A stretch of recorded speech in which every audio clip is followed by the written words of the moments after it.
आप देख रहे हैं वायरल खबरें। आज हम मौजूद है कांदीवली चारकोट में।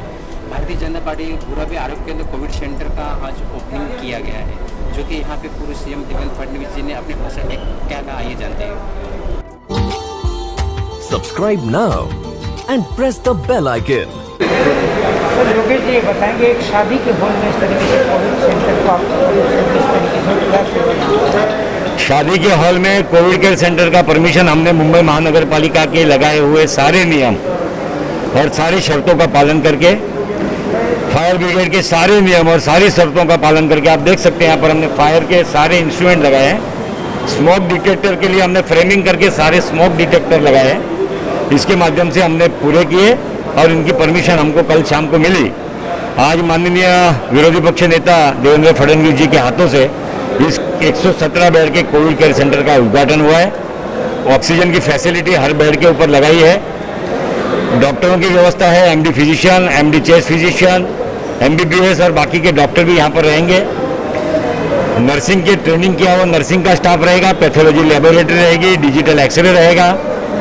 दोनों टाइम उन डायटिशियन के द्वारा दिया गया निर्देश अनुसार भोजन मिलेगा और यहाँ से पेशेंट अच्छी तरह से बाहर जा सके, इस प्रकार की व्यवस्था करने का प्रयत्न हमने किया है। सर देवेंद्र फडणवीस जी ने क्या कुछ खास कहा है इस कोविड सेंटर में? देखिए, उन्होंने तो आग्रह किया था कि भारतीय जनता पार्टी का हर जनप्रतिनिधि कार्यकर्ता अपनी क्षमता में, अपनी कल्पकता से समाज में कोविड के जो पेशेंट्स है, जो इन्फेक्टेड है, उनके लिए जो भी कर सकता है वो करना चाहिए।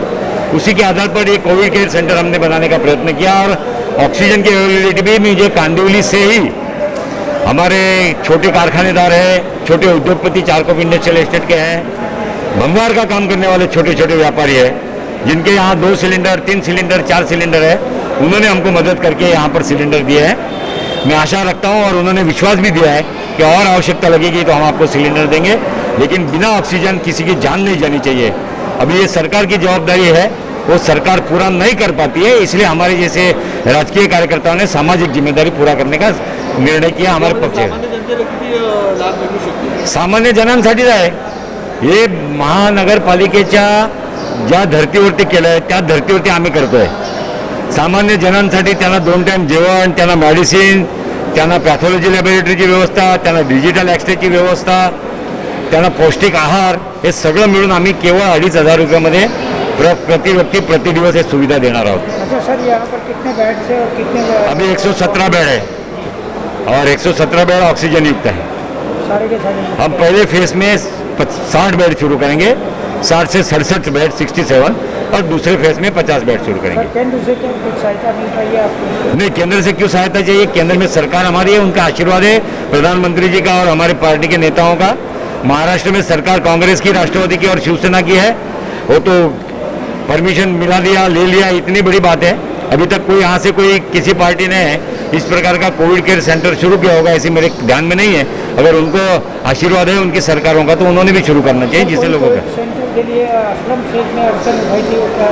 नहीं, उसके बारे में, कोविड सेंटर के बारे में आज मैंने, हमारे माननीय खासदार जी ने बताया कि कुछ शर्तें उन्होंने रखी थी और वो पूरे करने में समय गया। ऐसी शर्तें किस प्रकार से ढीली करनी चाहिए, ऐसा काम सरकार ने करना चाहिए। सरकार ने ऐसे कामों में अड़चन नहीं खड़ी करनी चाहिए, ये असलम शेख ने समझना चाहिए।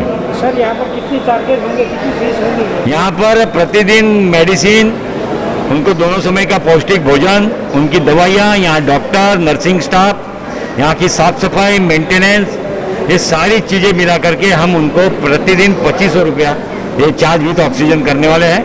अगर किसी के पास वो भी नहीं है और खुद सही में परेशान है, अगर 4 लोगों ने समाज ने बताया कि इसका करना चाहिए, तो उसको हम ऐसे भी व्यवस्था उपलब्ध करा के देंगे। पैसे के बिगड़ किसी का रुक जाएगा अपना स्वास्थ्य के ऊपर काम करना, ऐसा नहीं होने देंगे।